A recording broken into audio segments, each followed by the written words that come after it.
नमस्कार दोस्तों, welcome to GMR study YouTube channel. दोस्तों आज हम लोग इस वीडियो में क्लास 12th के होम साइंस सब्जेक्ट जो एग्ज़ाम होने वाला है उसके महत्वपूर्ण सेंटअप एग्ज़ाम का यह क्वेश्चन है और उम्मीद करते हैं कि इससे आपको 15 से 20 क्वेश्चन आपको जो है देखने को मिलेगा। तो आप लोग एक बार इसे रिवाइज़ कर ले, देख ले। तो चलिए शुरू करते हैं वीडियो को। ये होम साइंस का है। फर्स्ट क्वेश्चन हमारा है कि निम्नलिखित में से है ना कौन अंतःस्रावी ग्रंथि नहीं है। तो अंतःस्रावी ग्रंथि कौन सा नहीं होगा, तो सी हो जाएगा पसीने की ग्रंथि। पसीने की ग्रंथि जो है वो अंतःस्रावी ग्रंथि नहीं है, जबकि थायराइड ग्रंथि, अधिवीरिक ग्रंथि, पीयूष ग्रंथि सब जो है आपका ये अंतःस्रावी ग्रंथि है। पीयूष ग्रंथि को मास्टर ग्रंथि भी कहा जाता है। ये थायराइड ग्रंथि जो है वो गले में पाया जाता है ना। इसी के फूल जाने पर गलकंड या घेंगा रोग हो जाता है, जिसको कमी की वजह से होता है। वो आयोडीन की कमी से जो है गलकंड या घेंगा रोग हो जाता है। नेक्स्ट प्रश्न को देखते हैं। निम्नलिखित में से कौन वृषण का कार्य है। तो वृषण का कार्य है शुक्राणुओं का निर्माण करना, यानी राइट आंसर ए हो जाएगा, शुक्राणुओं का निर्माण करना। नेक्स्ट क्वेश्चन है आपका यहाँ पर, केवल महिलाओं में किस हार्मोन का स्राव होता है। तो महिलाओं में जो केवल और केवल हार्मोन का जो स्राव होता है वो है आपका प्रोलैक्टिन। प्रोलैक्टिन हार्मोन जो है वो केवल महिलाओं में ही स्रावित होता है। नेक्स्ट है, नर प्रजनन अंग कौन सा है। तो नर प्रजनन अंग वृषण भी है, लिंग भी है और वृषण कोष भी, यानी इनमें से सभी। राइट आंसर हो जाएगा डी, इनमें से सभी। नेक्स्ट प्रश्न है, वायु प्रदूषण का प्राकृतिक कारण क्या है। तो वायु प्रदूषण का प्राकृतिक कारण पूछा है हमसे, मानव निर्मित कारक नहीं पूछा है, प्राकृतिक कारण पूछा है।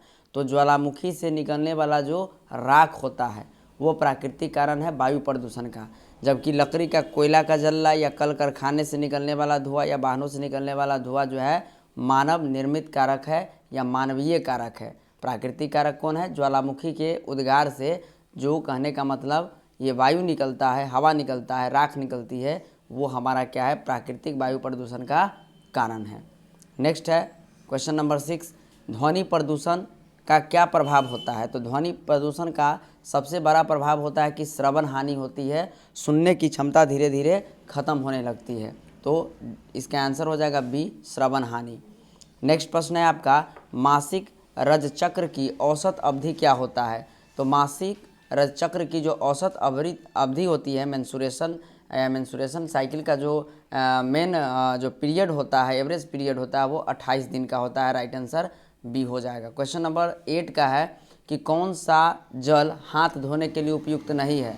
तो स्वच्छ जल तो है, ये है, गर्म जल भी है, संग्रहित जल ही है, लेकिन बहता जल जो है इसका कारक नहीं है। राइट आंसर क्या हो जाएगा, ए, बहता जल।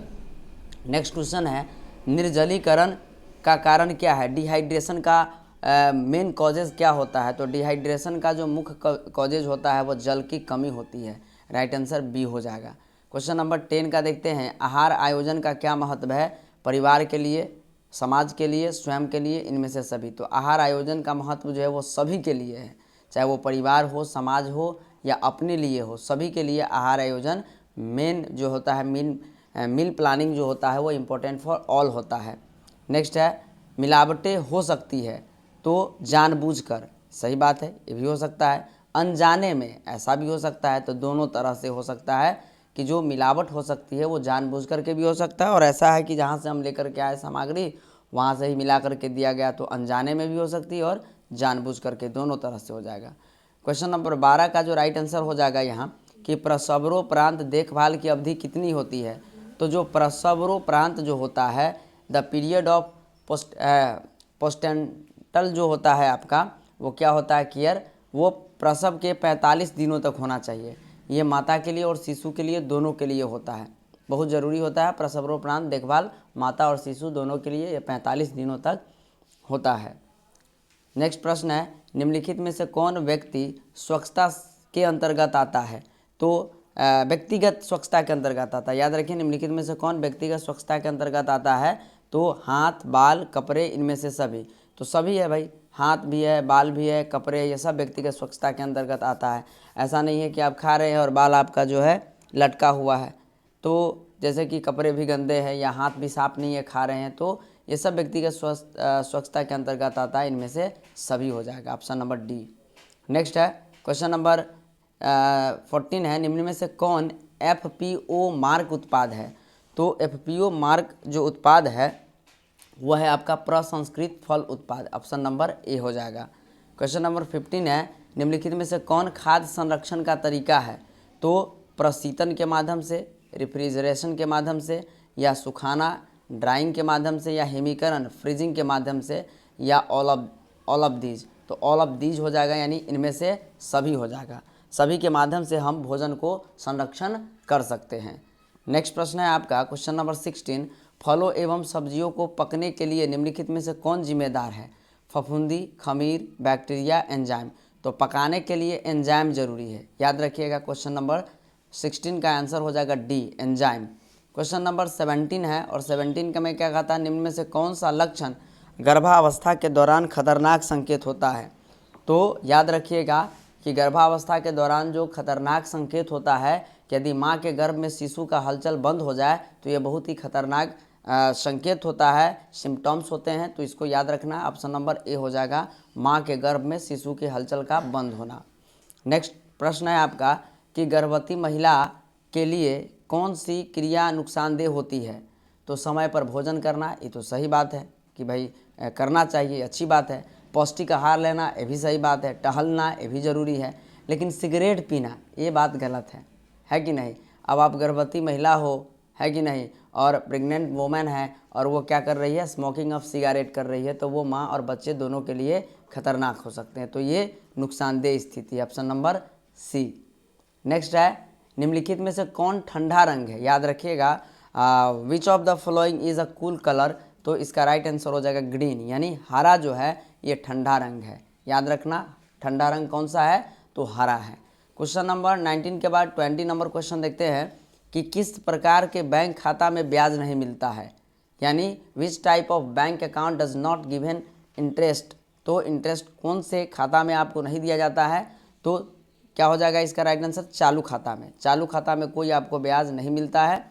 बाकी बात बचत खाता, सावधि खाता, आवर्ती खाता, इस सभी में आपको जो है ब्याज मिलता है। नेक्स्ट प्रश्न है, किसके लिए प्रसवव्रत है ना, यहाँ हो जाएगा किसके लिए प्रसवोत्तर अवधि महत्वपूर्ण है? यानी आप बता ही दिए हैं आपको कि माता के लिए भी, बच्चे के लिए भी, यानी ए और बी दोनों। ऑप्शन नंबर सी हो जाएगा, ए और बी दोनों। नेक्स्ट प्रश्न है, निम्नलिखित में से कौन शारीरिक विकास के अंतर्गत नहीं आता है? तो लंबाई, वजन, दांत, ये सब हमारे क्या है, शरीर से ही संबंधित है। लेकिन भाषा हमारे शरीर से संबंधित नहीं है, ये शारीरिक विकास से संबंधित नहीं है। ये जो है बाह्य विकास से संबंधित है कि भाषा क्या है, लैंग्वेज जो है वो हमारे शारीरिक विकास के अंतर्गत नहीं आता है। तो ऑप्शन नंबर डी हो जाएगा इसका आंसर। क्वेश्चन नंबर 23 है, निम्नलिखित में से कौन प्राणिज धब्बा है? तो दूध हो जाएगा प्राणिज धब्बा। 23 का आंसर हो जाएगा ए, दूध। नेक्स्ट है आपका, माँ का दूध एक बच्चा को क्या प्रदान करता है? तो माँ का दूध जो है एक बच्चा को प्राकृतिक प्रतिकारिता देता है, नेचुरल रेसिस्टेंस देता है, सुरक्षा एवं स्नेह, सेफ्टी एंड अफेक्शन देता है, बोथ ए एंड बी, यानी ए और बी दोनों हो जाएगा, ऑप्शन नंबर सी। नेक्स्ट है 25 क्वेश्चन नंबर, और निम्न में से कौन सा एक खाद्य जनित संक्रमण है?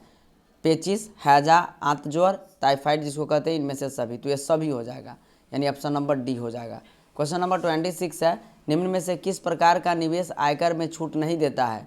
तो आयकर में छूट कौन नहीं देता है? तो सावधि जमा, राइट आंसर हो जाएगा ए, सावधि जमा। जो फिक्स डिपॉजिट होता है उसमें कोई छूट नहीं मिलता है। नेक्स्ट है, निम्न में से कौन मानवीय साधन नहीं है? तो मानवीय साधन इनमें से कौन नहीं है? तो ज्ञान भी है, उपकरण भी है, योग्यता भी है, लेकिन रुचि जो है आपका नहीं है। ऑप्शन नंबर ए हो जाएगा 27 का ए।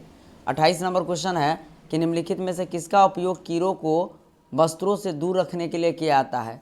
समाचार पत्र की स्याही, नेप्थलीन की गोलियां, सूखी नीम की पत्तियां, इनमें से सभी। तो इनमें से सभी हो जाएगा, इन सभी का प्रयोग करके आप कीड़ों को दूर रख सकते हैं। नेक्स्ट प्रश्न है आपका, निम्न में से कौन निवेश का सबसे सुरक्षित साधन है? तो ये है राष्ट्रीय बचत पत्र। निवेश का सबसे सुरक्षित कारक कौन है? राष्ट्रीय बचत पत्र है, नेशनल सेविंग सर्टिफिकेट्स है। नेक्स्ट है, निम्न में से कौन आंतरिक सज्जा का तत्व नहीं है? तो आंतरिक सज्जा जगह, ये भी तो है, जमीन, रंग भी है, प्रकाश भी है, लेकिन पैसा जो है वह आंतरिक सज्जा का तत्व नहीं है। क्योंकि आप पैसा अपने घर में सजाते नहीं हैं, दिखाते नहीं हैं कि हम चारों बगल अपने दीवार पर जो है सजा करके पैसा को रखे हुए हैं। तो ये आंतरिक सजा का तत्व नहीं है, जबकि जगह, रंग और प्रकाश ये सभी है। तो ऑप्शन नंबर सी हो जाएगा। नेक्स्ट क्वेश्चन है कि निम्न में से किस वस्त्र के लिए स्टार्च और नील का प्रयोग होता है। तो स्टार्च और नील का प्रयोग हम लोग किसके लिए करते हैं ज़्यादातर, ये सफ़ेद सूती वस्त्र के लिए करते हैं। याद रखना है, सफ़ेद सूती वस्त्र के लिए हम लोग जो है ये क्या करते हैं, नील का प्रयोग करते हैं। आप लोग देखे भी होइएगा घर में अपने परिवार में कि सफ़ेद कपड़े को नील से जो है हम लोग रंगते हैं। तो आंसर हो जाएगा ए। काले को, सूती वस्त्र को नहीं रंग सकते हैं, रंगीन को नहीं देख सकते हैं, तो ऑप्शन नंबर ए हो जाएगा। 32 है, किस बीमारी से बचाव हेतु मुंह में बूंदों से टीका दिया जाता है। ये तो आप बचपन से ही जान रहे हैं। The prevent against which disease is the vaccine given by drops in the mouth. तो ये पोलियो के लिए दिया जाता है, ऑप्शन नंबर बी हो जाएगा। नेक्स्ट है 33, कौन से कारक बच्चों की वृद्धि और विकास को प्रभावित करता है। तो वातावरण, हार्मोन, पोषण, इनमें से सभी। तो इनमें से सभी हो जाएगा। नेक्स्ट है 34, निम्नलिखित में से कौन बचत से होने वाला लाभ नहीं है। तो बचत से होने वाला लाभ नहीं है, कौन सा है, तो ये है आपका अनावश्यक खर्च। ये जो है आपका क्या है, ये बचत से होने वाला लाभ नहीं है, क्योंकि लगातार खर्च होगा तो उससे क्या आपका लाभ होगा। नेक्स्ट है जल का अनुसूत्र क्या होता है। तो याद रखिएगा, जल का जो अनुसूत्र होता है 35 नंबर क्वेश्चन का क्या हो जाएगा, H2O। ठीक है, H2O हो जाएगा जल का अनुसूत्र। नेक्स्ट प्रश्न है, निम्नलिखित में से कौन बैंक का कार्य नहीं है। तो बैंक का काम क्या नहीं है, ऋण चुकाना है। बैंक थोड़ी ऋण चुकाता है, आदमी चुकाता है, जो कस्टमर है वो चुकाता है, तो ऋण चुकाना। नेक्स्ट है बचत सुरक्षित नहीं करता है। तो बचत जो है भविष्य की सुरक्षा करता है, वर्तमान की सुरक्षा करता है, भूतकाल की सुरक्षा नहीं करता है। जो आपका बीत गया है वो बचत थोड़ी कोई काम करेगा। तो बचत जो है वो भूतकाल की सुरक्षा नहीं करता है। नेक्स्ट है रसोई घर में किसकी सफाई प्रतिदिन आवश्यक नहीं है। स्लैब की, यानी राइट आंसर हो जाएगा ए, स्लैब का। कूड़ेदान का तो सफाई करना ज़रूरी है, झाड़न का भी है, मसाले का डब्बा का, ये सब का सफाई प्रतिदिन करना ज़रूरी है, जबकि स्लैब का जो है वो प्रतिदिन करना आवश्यक नहीं है। निम्न में से कौन दूध में मिलाया जाने वाला अपमिश्रक नहीं है। तो इसमें से कौन हम नहीं मिलाएंगे दूध में। तो पानी, स्टार्च, पाउडर दूध, गेहूं पाउडर। तो ये गेहूं पाउडर नहीं मिला सकते हैं। ठीक है, यानी क्या कहता है, निम्नलिखित में से कौन दूध में मिलाया जाने वाला अपमिश्रक नहीं है। पानी तो मिलाते हैं भाई, स्टार्च भी मिला सकते हैं जो मीठा होता है, पाउडर दूध भी मिला सकते हैं, गेहूं पाउडर नहीं मिला सकते हैं।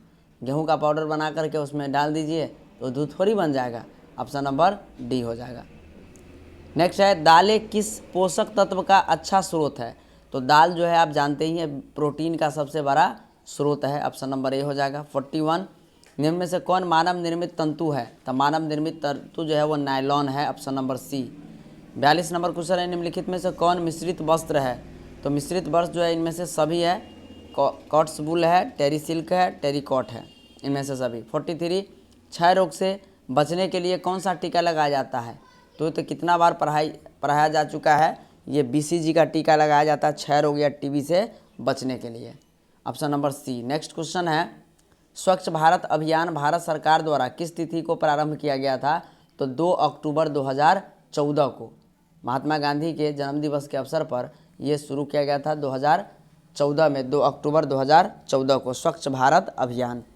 नेक्स्ट है, निम्न में से किस हार्मोन के कम स्राव से पुरुष में पुरुषत्व की कमी हो जाती है। तो याद रखिएगा ये एस्ट्रोजन है। ऑप्शन नंबर ए हो जाएगा।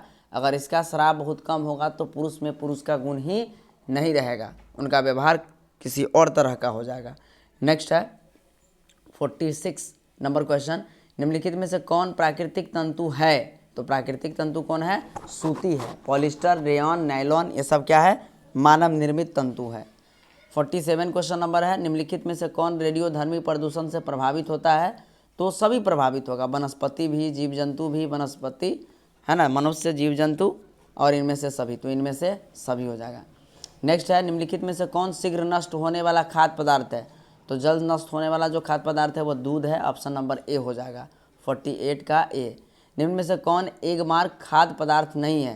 तो जैम जो है वो नहीं है, बाकी बात तेल, बेसन, घी ये सभी जो है एग मार्क पदार्थ है। नेक्स्ट है विश्व बचत दिवस कब मनाया जाता है? तो विश्व बचत दिवस जो है 30 अक्टूबर को मनाया जाता है। उपभोक्ता अपनी शिकायत कहाँ दर्ज करा सकता है? तो उपभोक्ता निवारण संगठन के पास ये करवा सकता है, to the consumer prevention organisation के पास। नेक्स्ट क्वेश्चन है, गर्भावस्था की औसत अवधि कितना होता है? तो याद रखिएगा, गर्भावस्था की जो औसत अवधि होती है वो 280 दिन का होता है। 52 का ए हो जाएगा आंसर। निम्नलिखित में से कौन रक्त का मुख्य घटक है? तो आप जान ही रहे हैं, रक्त का जो प्रमुख घटक है वो कौन है? लाल रक्त कोशिका है, आरबीसी है। नेक्स्ट क्वेश्चन है, निम्नलिखित में से कौन जल प्रदूषण का एक कारण है? तो औद्योगिक अपशिष्ट कचरे, ये सब जो है आपका जल प्रदूषण का सबसे बड़ा कारक है। नेक्स्ट है, किस प्रकार का पारिवारिक बजट सबसे अच्छा होता है? तो बचत का बजट, यानी बचत का जो बजट होता है वो पारिवारिक बजट का सबसे अच्छा उदाहरण है। याद रखिएगा, 55 का आंसर क्या हो जाएगा? सी। नेक्स्ट प्रश्न है, कला का सिद्धांत है? तो कला का सिद्धांत लय, अनुपात, संतुलन, इनमें से सभी, तो इनमें से सभी हो जाएगा। 57 का आंसर हो जाएगा, निम्नलिखित में से कौन मानव शरीर में ऊर्जा प्रदान करता है? तो ऊर्जा प्रदान करने वाला जो तत्व है वो कौन सा है? कार्बोहाइड्रेट है। नेक्स्ट प्रश्न है, गर्भावस्था में रक्त में किस तत्व की कमी हो जाती है? तो ये भी क्वेश्चन जो है कई बार बताया जा चुका है, तो कैल्शियम हो जाएगा, option number B. Next question है, कृषि में कीटनाशकों, रसायनों तथा उर्वरकों के अधिक प्रयोग से किस प्रकार का प्रदूषण होता है? तो ये सब कहाँ डाला जाता है? मिट्टी में, तो मिट्टी प्रदूषण हो जाएगा, ऑप्शन नंबर ए, मिट्टी प्रदूषण। नेक्स्ट क्वेश्चन है, निम्न में से कौन सूती वस्त्र की विशेषता है? टिकाऊ होता है, आरामदायक होता है, शीतल होता है, इनमें से सभी, तो इनमें से सभी हो जाएगा। नेक्स्ट क्वेश्चन है 61, स्टार्च वाले कपड़ों का संग्रह प्रभावित हो सकता है? तो फफूंदी से, स्टार्च वाले जो कपड़े होते हैं उनमें फफूंदी तुरंत लग जाते हैं, तो ऑप्शन नंबर ए हो जाएगा। 62 का है, वस्त्रों पर धब्बे छुड़ाने की विधि नहीं है, तो अवशोषक विधि है, ऑप्शन नंबर ए नहीं है अवशोषक विधि, ऑप्शन नंबर बी हो जाएगा। 63 में है, बिहार की सुई शिल्प है सुजनी, सुजनी शिल्प जो है बिहार की सुई शिल्प है, ऑप्शन नंबर ए हो जाएगा। 64 में माँ का पहला दूध क्या कहलाता है? तो माँ का जो पहला दूध होता है वो कोलोस्ट्रम कहलाता है, ऑप्शन नंबर ए हो जाएगा।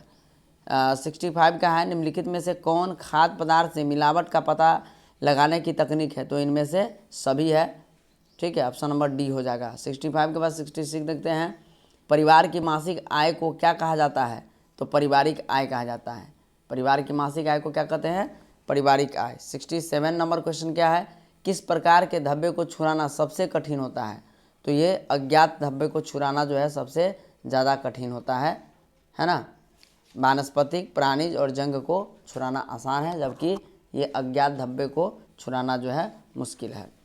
नेक्स्ट क्वेश्चन है 68 में, निम्नलिखित में से कौन वायु प्रदूषण के कारण होता है? तो वायु प्रदूषण का कारण जो है सांस की समस्या, उल्टी, आँख में जलन, इनमें से सभी, तो इनमें से सभी हो जाएगा। 69 है, निम्नलिखित में से कौन प्राथमिक रंग है? तो प्राथमिक रंग आप जान ही रहे हैं, लाल है, ऑप्शन नंबर जो हो जाएगा ए 69 का। नेक्स्ट है, रज्जोधर्म या मासिक धर्म स्त्रियों में सामान्यतः कब समाप्त हो जाती है?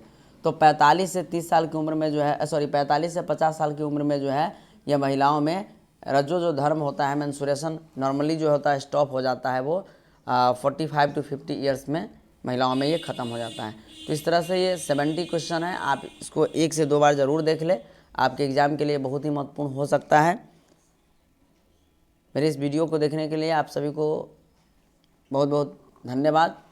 Thank you, best of luck.